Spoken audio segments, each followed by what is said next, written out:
All right, welcome everybody to Cellular Healing TV.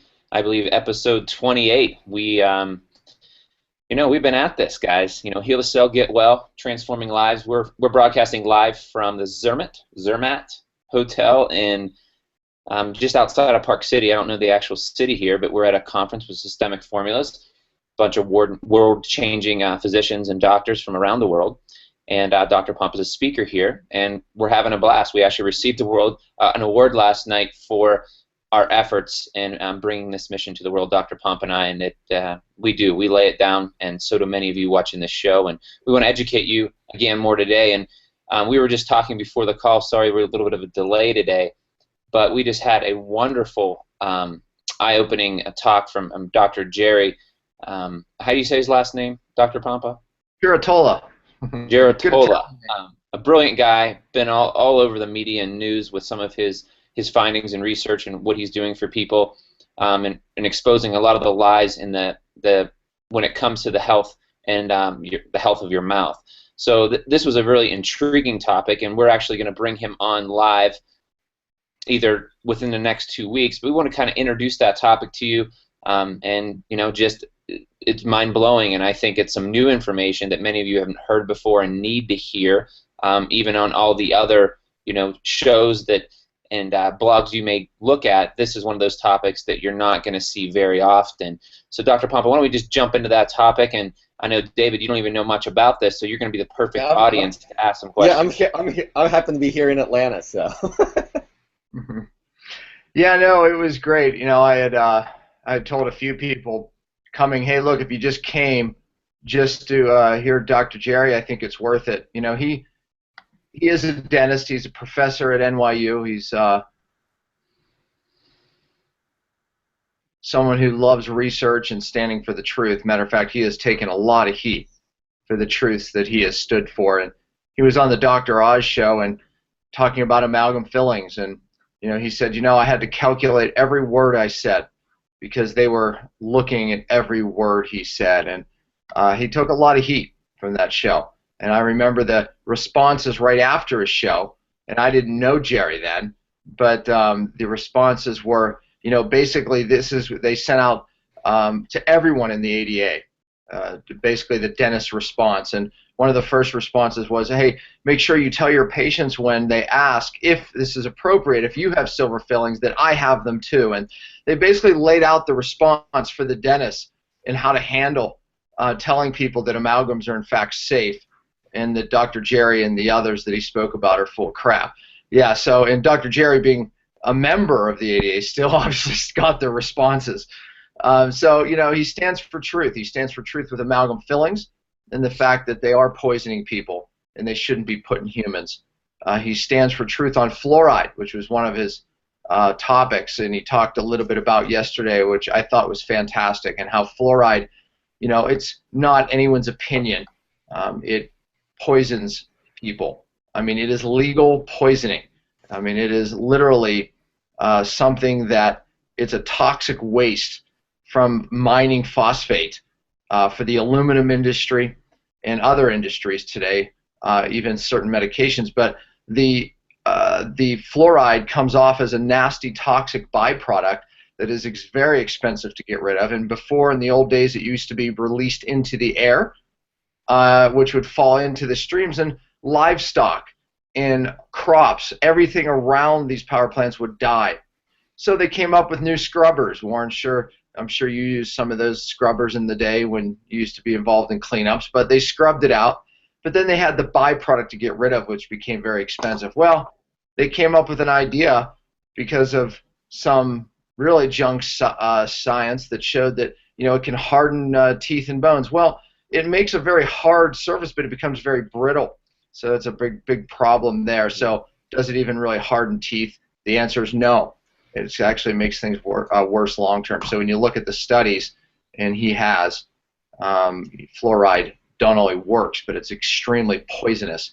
And that's why, according to every government body, that fluoride is in fact a poison. So anyways, great topic there. But really his main topic was a topic that was near and dear to my heart, and that's the microbiome.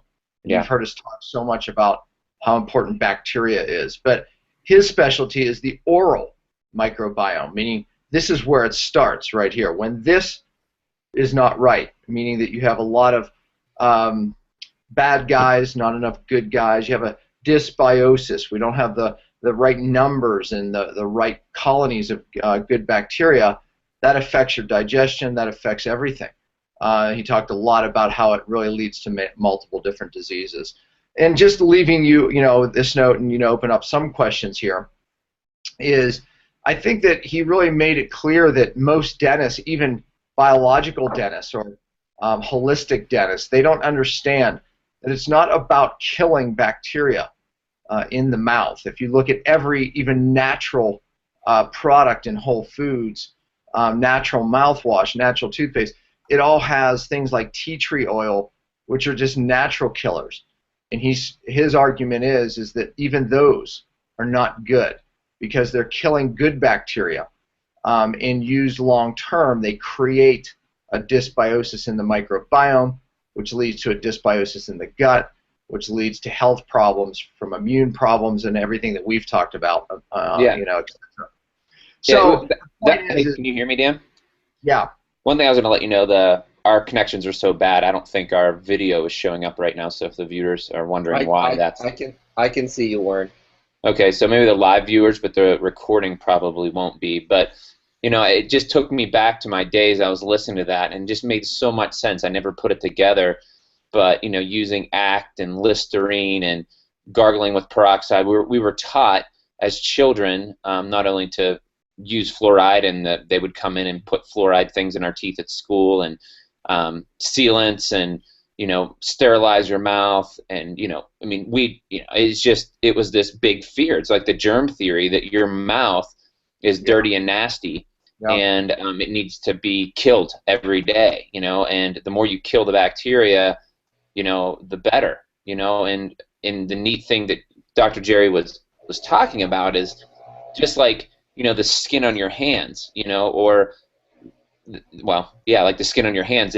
Your body is designed to protect you. So the bacteria in your mouth protect you. When you breathe stuff in, it counteracts, and a healthy gut, bacteria in your mouth stop you from getting disease and exposed to things, and just in your world.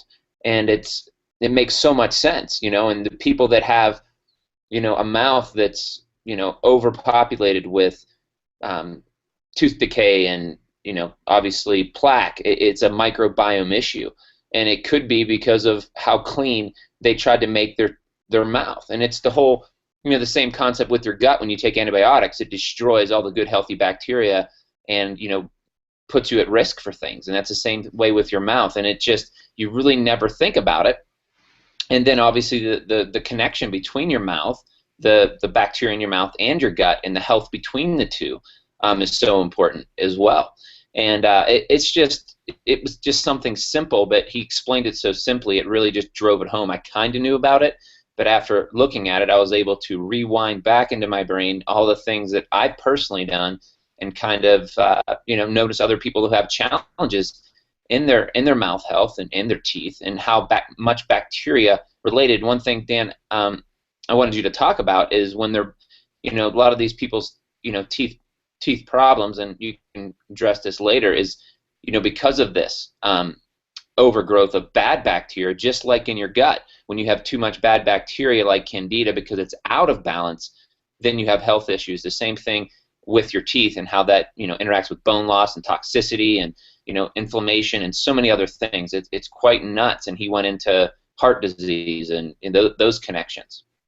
Yeah, I mean, Weston Price proved it, that unhealthy mouth, unhealthy body. You can look at somebody's mouth and know if they're healthy. I mean, honestly, just look at their gums, look at their teeth, how many fillings have they had, how much of metal do they have in their mouth. It's estimated that 70% of all degenerative disease starts in the mouth. And, I don't know how accurate that exact percentage is, but, seeing the clients that I see from around the world, I can tell you that it is very close. And I can tell you this for certain. I would say 90% of unexplainable illnesses start in the mouth. So, we know that the mouth plays a major role in all degenerative disease, driving inflammation. Of course, we've talked in depth about amalgam fillings, but I think when Jerry gets on, we will talk more about cavitations and root canals. These are infections that I see in many people who lower their immune system and now allow other pathogens to really just go crazy in the body. Of course, then you put some other toxins like mercury into that mix, and these pathogens are able to hide from the immune system in and around those toxins, and it becomes very problematic. So it's this nasty mix of pathogens, bad guys, the bad guys are the pathogens, and heavy metals that all can really stem from the mouth. Many people have crowns in their mouth that have nickel and other toxic metals. Many dentists, including myself, not being a dentist but a health provider, really believe that no metal should be in the mouth. It causes galvanism. It's in an acid environment which creates electricity that the brain does not like. So when you see people that are challenged and they have metal in their mouth, whether it's from a retainer, whether it's from a bridge, whether it's from a crown, I believe that for them to recover, those things have to be removed. And it's because I've seen it again and again and again. But really back to this microbiome thing, and I love this analogy. He said, removing plaque from the teeth, because his point was there's healthy plaque. Plaque has, it's almost like a biofilm of the mouth where it holds good bacteria. I think that's another big thing is, in the natural health arena, everyone's trying to kill biofilm and kill parasites, kill this. And really you're disrupting this normal microbiome. What plaque, it can be and is a normal microbiome. It's when plaque goes bad and the microbiome has too many bad guys and not enough good guys. So his point is removing that plaque is like removing the coral reef around an island. It's there for what? To protect it and its life. In the coral reef is, trillions of bacteria and all these different organisms and microorganisms that really give life to the whole ocean. Kill the coral reef and you kill the ocean. So his point is just that. We don't want to just get rid of, we want to get rid of bad plaque, absolutely. But we want to not keep putting these anti-infection, infectives, even whether they're natural, things like tea tree oil. Triclosan is in a lot of different products today, and he calls it the glyphosate, of the oral. Well, I would say glyphosate because triclosan's in antibacterial things, so I would call it glyphosate of the product world, because he says how it leaches and it kills bacteria and it kills good guys, and just like glyphosate. So I thought that was a great analogy as well. So watch out. His point is watch out even for these natural products that you're buying in Whole Food. Absolutely. You want a toothpaste. You want something, anything you put in your mouth. You don't want things that kill. He talked about even how peroxide use causes cancer, and he cited studies there showing that, in fact, if you just kill off the good guys and you create a dysbiosis, that's a problem. So what do you do? I mean, I'm sitting here listening and saying, okay, what should you use to brush your teeth? What should you rinse out with? If I was listening to this, I'm like, okay, I want to hear what he has to say, and until then, what do I do? Yeah, I mean, Dr. Jerry created a toothpaste for that very reason, because he wasn't happy. And I'll wait till he gets on to present that, in total. I don't want to spill his beans, but or let the cat out of the bag. But yeah, no, he created an amazing product around this whole concept. But again, I mean, in the toothpaste that I use, actually, I read the ingredients years ago for that same reason. Because it didn't have any of the killer stuff in it. It just basically has herbs, antioxidants. And it's a pomegranate toothpaste. I can't remember the name of it. I'd have to run in my bathroom and get it. But so there are alternatives out there. And of course, I think I will switch to Dr. Jerry's product. But you just don't want anything that says it kills bacteria and we're the best killer. Remember, there was a big, in the mouthwash world and the toothpaste world, it's really, who can market that they kill more bacteria, right? I mean, that's the thing. I mean, if your product says, hey, we kill 10 times more bacteria than every product on the market, you're going to sell more product, because it's still that mindset of kill, kill, kill. I mean, look, it is a mindset that came from post-World War II, when we started developing antibiotics, and we figured, man, we're going to beat all disease, right? All disease comes from pathogens. We're going to beat it down. We have won the war. Man, thank God we live in this generation. Look what we've caused. With antibiotics, we've caused all these unique bacteria, antibiotic-resistant bacteria, viruses, funguses, dysbiosis, caused more leaky gut, caused more autoimmune. I mean, the list goes on and on. I mean, is there a time and a place? Yeah. The immune system's completely beat down. You can go in with a killer. I would argue, and I think Jerry would too, that there's a time to utilize a peroxide in an infected tooth, right? But it's the continued use of these things that creates the dysbiosis, that alters the microbiome, and therefore alters the immune system. Remember, once we disrupt that microbiome, now we start not regulating hormones normally. We start causing immune problems because we can't even make the right cells.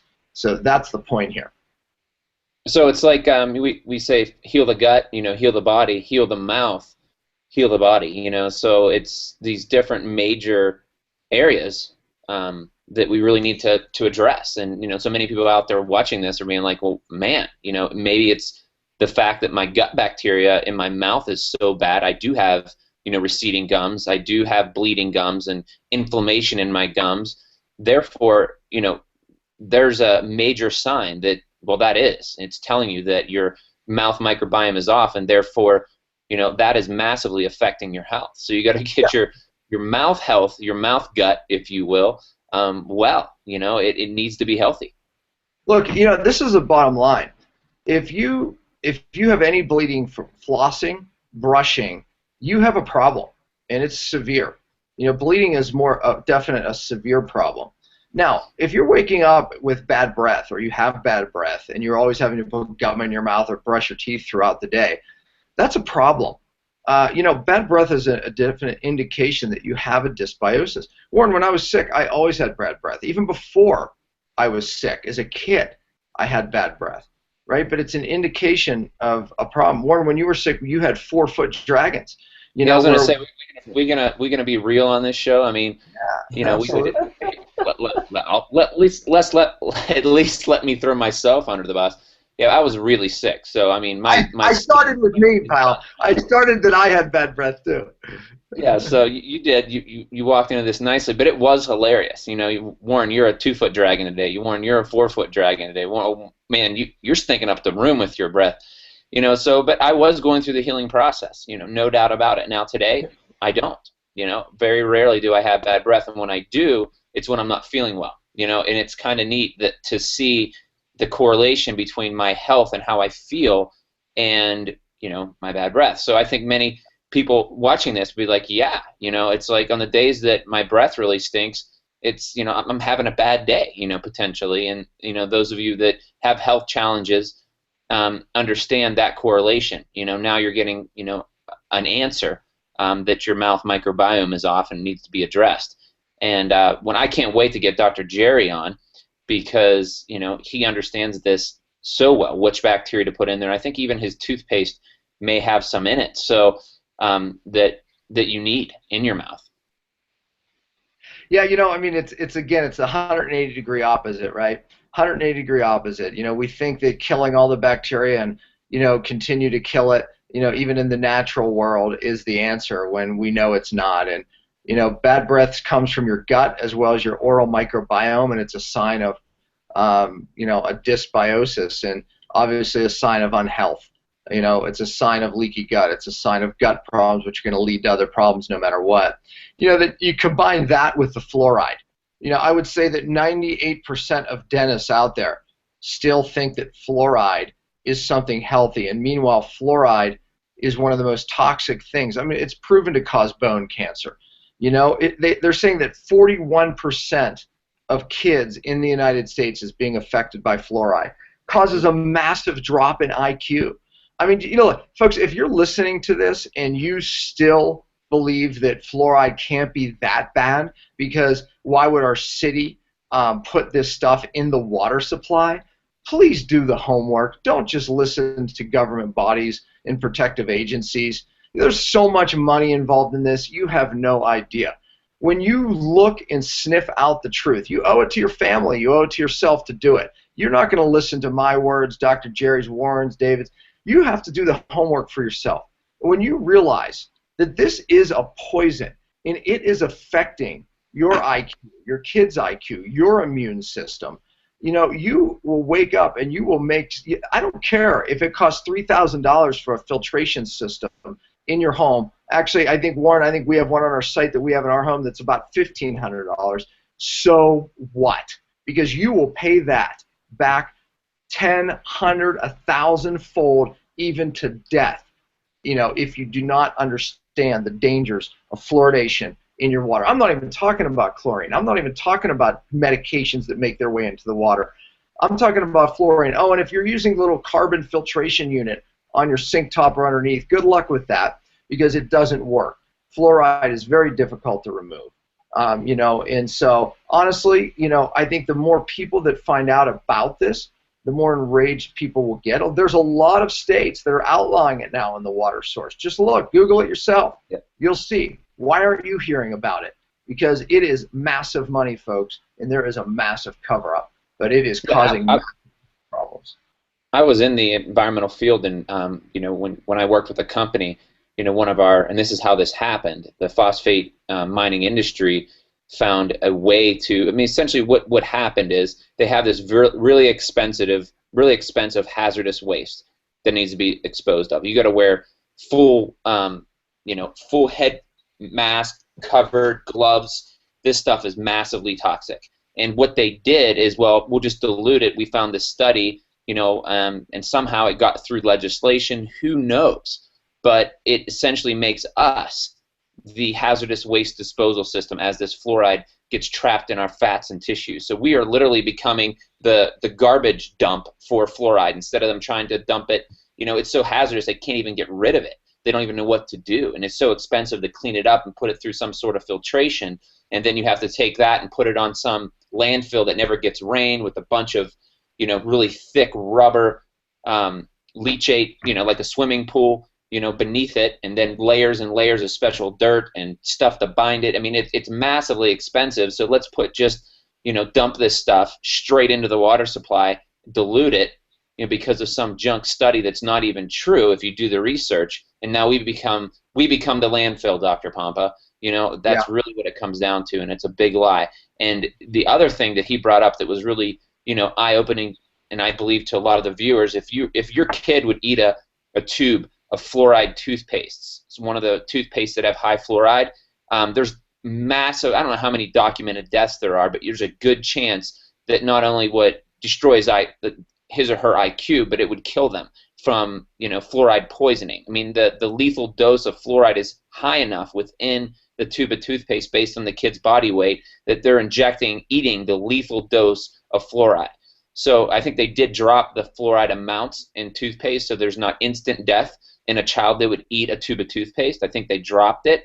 But at one point, you know, probably 8 years ago or 5 years ago, the levels of fluoride were so high in toothpaste, if a child would ingest it, maybe even a 30-pound kid or 20-pound kid, it would kill that child. And there's many documented deaths of fluoride poisoning, acute death from ingesting that. So if that's not proof enough that you need to go out there and protect your family, then I don't know what else you need to do. And then and we're not even getting into the cancer-causing agents that are in toothpaste.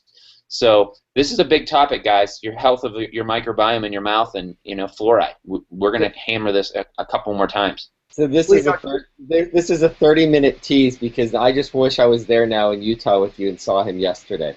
Yeah, exactly. Well, let me tell you something. Well, David, when you look at when you look at the study on, you know, first of all, ingesting fluoride doesn't do anything anyway. You know, that's the funny part about it. So there's really not one study that even shows it does anything to the teeth. Really what the study was is it has to be on the surface, and it was basically it hardens the surface, okay, but it makes it more brittle. Okay, so that's an issue. So it does harden the surface, but it doesn't get down into the deep fissures, and that's really where cavities are caused.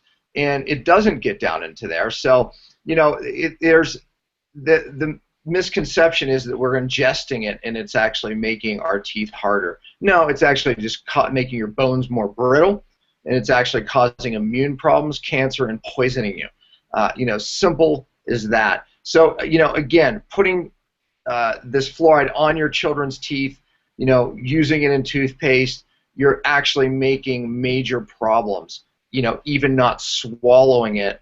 And we'll let Jerry get into the nitty-gritty and the details on that. But, you know, once again, it's the 180-degree opposite. If you want the truth, listen to your government bodies, listen to the news, listen to all the articles, and do the opposite. So I'm not telling you not to listen. I'm telling you to listen.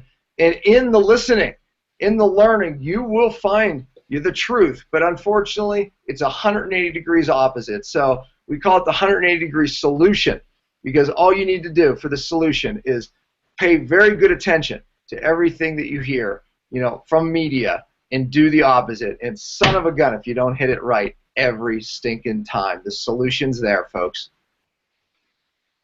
All right, guys. I know, Dr. Pump, you got to get on stage here in a half hour, so I'm going to let you go. All right. Thank you, guys. Have a great weekend. Great show. Take care. Thanks.